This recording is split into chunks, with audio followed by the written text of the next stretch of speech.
Hey guys, welcome back to the channel. Today we're going to be going over Chapter 30 of the American Pageant titled American Life in the Roaring Twenties from 1920 to 1929. As always, we're going to be using the 16th edition of the American Pageant. If you have an earlier or later edition or a completely different textbook, don't worry about it, the content's going to be the same. So to start off, let's talk about key concepts, or rather lack thereof.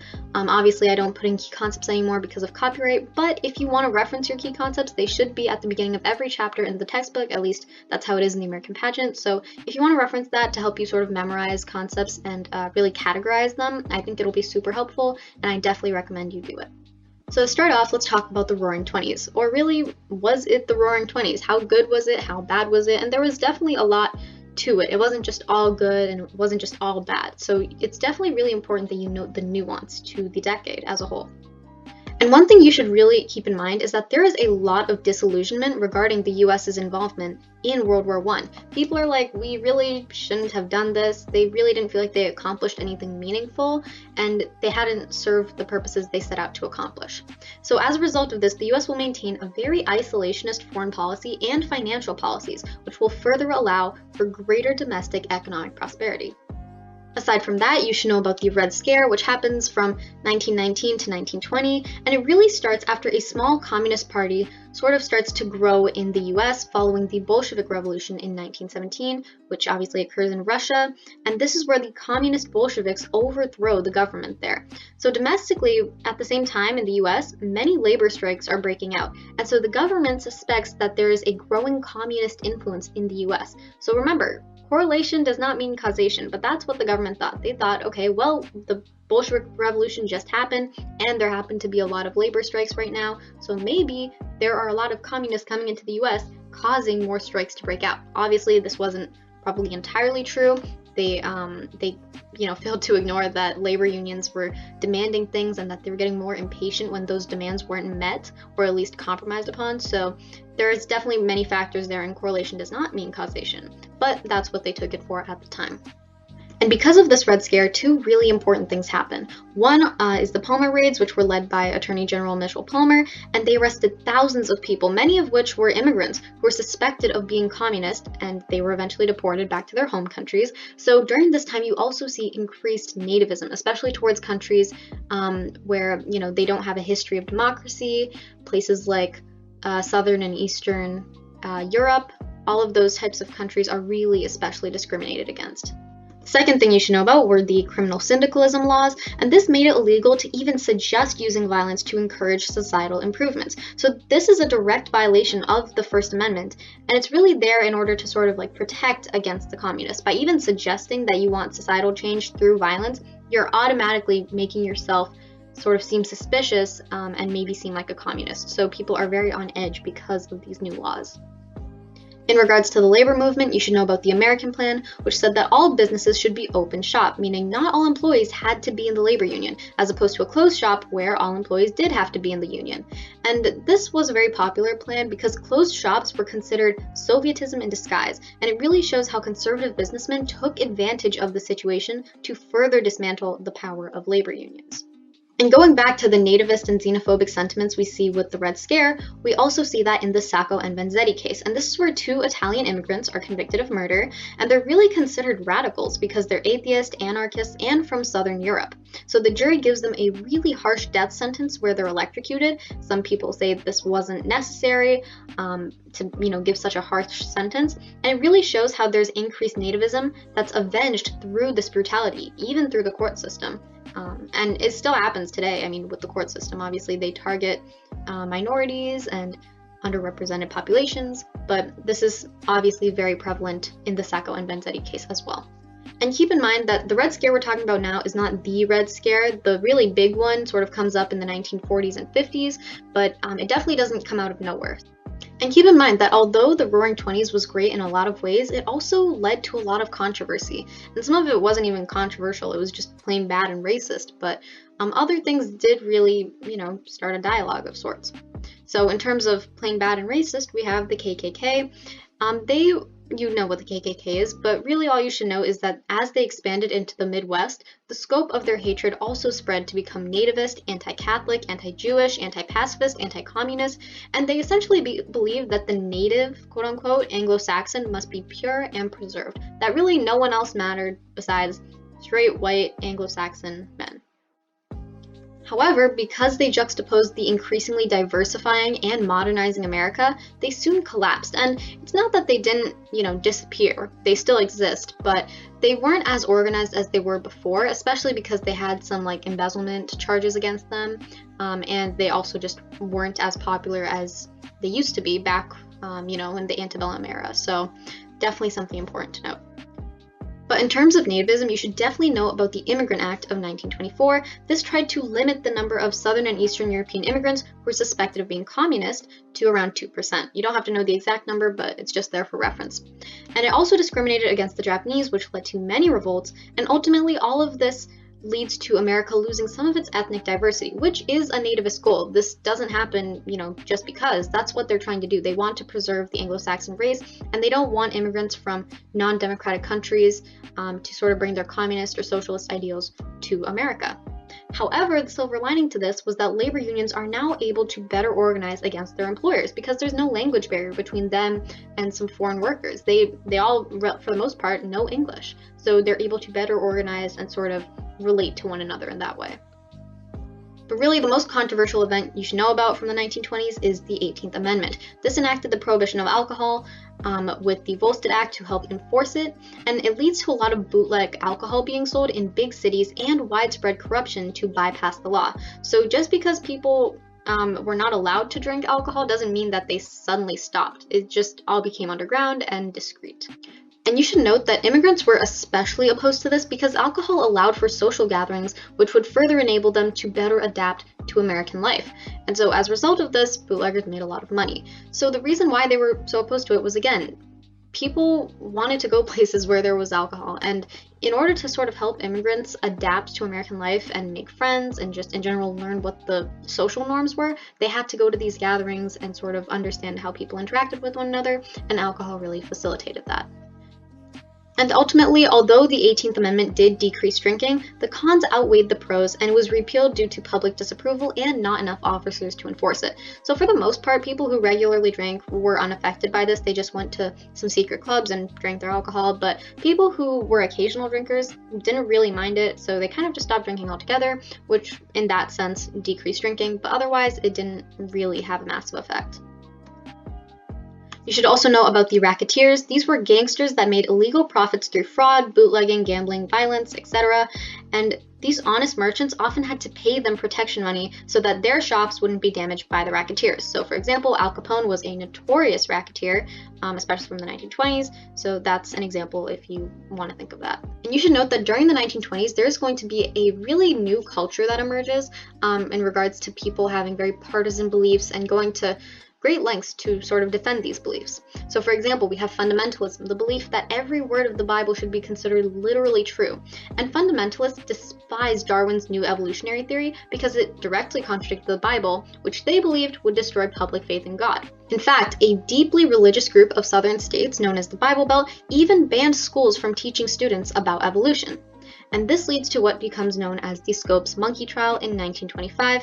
So essentially it starts with John Scopes. He's a teacher in one of the Bible Belt states, and he's sued for teaching his students about evolution. So obviously the people in the Bible Belt states are very upset. And he's eventually prosecuted by the religious fundamentalist William Jennings Bryan, who, if you remember, made the Cross of Gold speech as well. And Scopes is fined, but ultimately let off on a technicality. So it shows how traditionalist values amidst the modernizing American society will create lasting cultural conflicts. Super important case that you know about.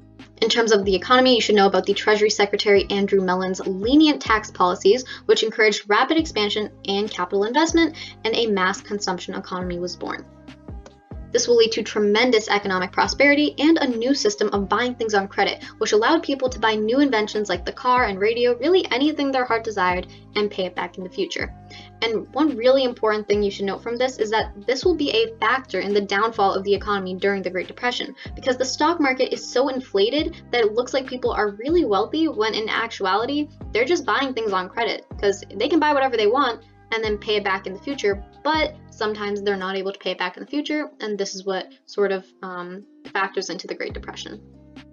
And one defining aspect of the 1920s was this new mass consumption economy. People are able to buy whatever they want because of the credit system that I just talked about, but also because there are new industries that are growing during this time and making things that people previously didn't really need. Things that people can spend their extra money on because, again, people are thriving financially. They have extra money left that they can spend on more leisurely activities, non-essential items, and that's what's really going to further drive the economy forward. For example, you have the automobile industry, and this industry really blossomed when it started to use the principles of scientific management by Patrick Taylor, also known as Fordism, and these were methods that allowed for greater efficiency in work and overall mass production. So this inspired Henry Ford to perfect the assembly line, which allowed him to create cars at a middle-class price point. So cars are obviously a very, difficult thing to assemble, especially back then. So by creating the assembly line, everything sort of organized itself nicely, so it really wasn't that time consuming, which allowed things to be made at cheaper prices and therefore could be more affordable to a typical middle class family. And the assembly line is a really revolutionary thing for the automobile industry because cars are no longer just for the wealthy, and this really revolutionizes American life by allowing people to travel farther, and it's seen as a badge of freedom that gives people more leisure time. So again, because of the thriving economy, people really don't have to, work too hard. They definitely do have to work, but not as hard as they used to, and they have more time to spend with their family or just by themselves. And driving also allows people to sort of gain social independence, especially women, because women used to be seen as, staying at home, never going outside the house, and sort of surrounding herself with homemaking capabilities. But now driving the car might be seen as an extension of homemaking capabilities, like driving the kids to school or to the hospital or wherever. So this also gives women more social independence. And the automobile industry necessitated the growth of new industries like steel, rubber, gas, and highway building. So the public is no longer dependent on the railroad for long-distance travel, which leads to a decline in that industry. So remember, for so long, the railroad had really been controlling the public, especially farmers, because they were charging them higher prices just to ship materials from one part of the country to another. But now people have cars, people don't need to rely on the railroad, so it's really sort of wresting power away from that industry, which is super important. However, like anything in life, there were some negatives to this. People die from car accidents, gangs use cars to escape the police, there's more pollution, and ultimately these aren't super important in the moment. They are obviously going to exponentially get worse as time goes on, but this is a new invention and people aren't really seeing the negative side effects right now, so far it's doing more good than it is harm.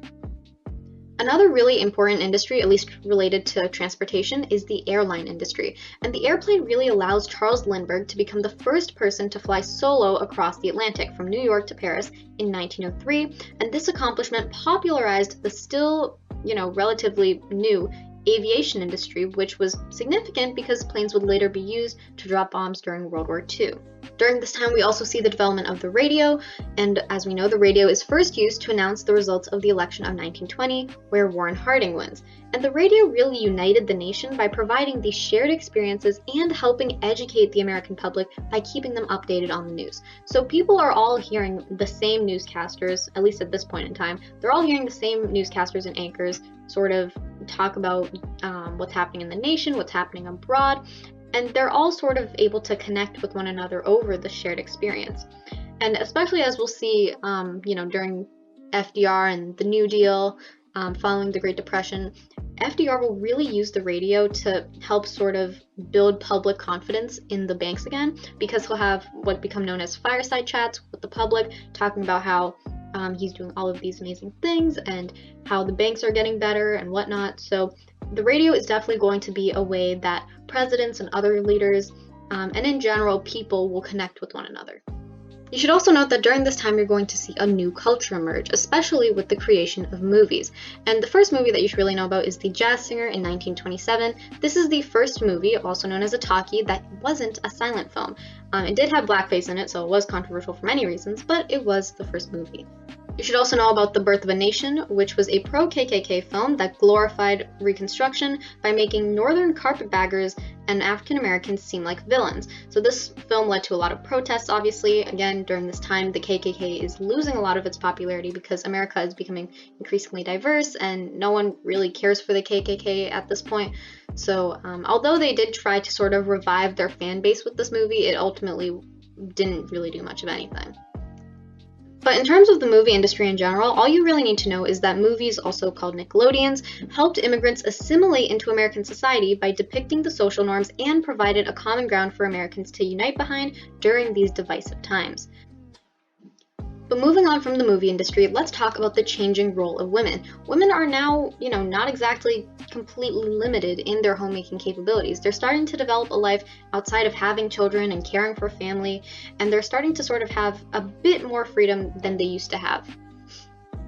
In fact, now that most Americans lived in the city, it was commonplace for women to balance a working life and taking care of the home. So previously, women who used to go to work were seen as doing a man's job and maybe abandoning the family, but now it's seen as actually contributing to the family by providing that additional income. You should also know about Margaret Sanger, who advocated for making birth control more accessible to allow women to explore options outside of motherhood.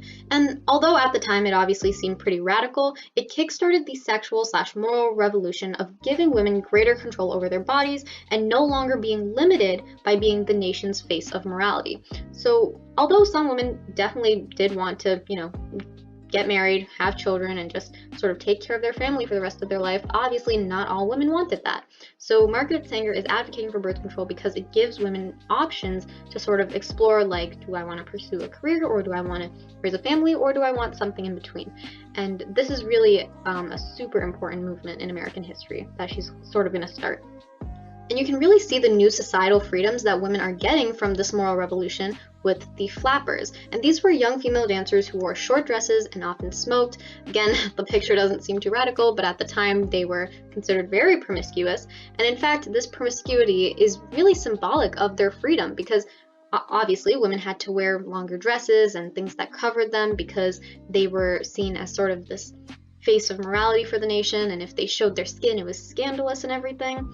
And showing their skin like that is really symbolic of we don't care about societal norms and we're going to do what we want, not just, doing something for society's sake. However, many people, including some women, were shocked by their, quote, unladylike actions. Aside from these feminist movements, you should know about the Jazz Age, where African Americans migrated north following World War I, again for better opportunities and to sort of flee the racial discrimination that lingered in the South, and they brought this jazz music that they created with them. Unfortunately, many white bands stole their music and made most of the profits, but overall, jazz is the first original version of American music. This is like truly uniquely American, which is awesome, and it shows that this, again, new culture is developing within the nation. In fact, during this time, you're going to see the development of a distinctly African American culture. And this really starts with the Harlem Renaissance. This was the name for the strong Black community that developed during the Jazz Age migration, specifically in Harlem, New York City. This sustained a creative culture that cultivated notable artists and poets like Langston Hughes, Nora Zale Hurston, and Claude McKay, and it overall leads to this new Negro pride. People are proud to be African American and embrace their roots and make a lot of really interesting artistry and music, and in general develop this very distinct culture. However, not everyone was on the same page in regards to this new culture that was developing, specifically with the UNIA. So this was an organization that was created by the Jamaican politician Marcus Garvey, who believed that Black dollars should stay in Black pockets and that African Americans should resettle in what was known as the African homeland, and it's essentially saying that separatism is still considered an option for achieving racial equality. So basically, Garvey is saying, look, we are never going to be considered equals, whether socially or economically or whatever, amongst white people and even other minorities. So it's better if we just go back to Africa and maybe find a better quality of life there, and instead of struggling here, why don't we just go to Africa? And that was sort of not the general idea or beliefs that many African Americans had, but it was an idea. This isn't a completely new idea of, putting African Americans back to Africa, because some people thought we are never going to achieve racial equality, so why bother even trying? Let's just go to Africa and live a good life there. And obviously this doesn't really take on much traction, and people, don't really listen to what he says. Aside from that, one really important movement you should know about is modernism, and this concept was pioneered by an ethnically and regionally diverse group of writers and artists, and questioned the social norms and traditional authorities at the time, like, for example, the federal government. And they're essentially looking for new moral codes and understanding about the world during this modernizing era. So, just in general, a good movement that you should know about. And a subset of modernism is eventually known as the Lost Generation, which was a group of writers like Ernest Hemingway and F. Scott Fitzgerald and other painters who criticized different aspects of the decade, like the overwhelming materialism. So because of this economic boom and thriving financial status of most middle-class families in America at the time, they're able to spend a lot of money buying things that you won't typically need for, to survive. So some writers and painters were sort of criticizing that, like, we are really attached to buying things, and that isn't something that, maybe is morally acceptable, or it isn't good for our society in the long run, or we're losing values this way, or whatever. So that was also a subset of modernism. And as I mentioned before, materialism and buying things on credit will lead to economic downfalls throughout the early 1920s, where hundreds of banks will close annually, and all of this will eventually lead to the greatest downturn during the Great Depression. And all of this is worsened by Secretary of Treasury Andrew Mellon's lenient tax policies and reductions for the rich, so people have a lot more money to spend, further inflating the market. And yeah, that does it for the chapter. Here are the credits for how I got everything you just saw. Thank you so much for watching. Comment below if you have any questions. Please be sure to like, subscribe, all of that. It really helps me out and lets me know that these videos were helpful for you so that I can make more videos in the future. So yeah, see you in the next chapter.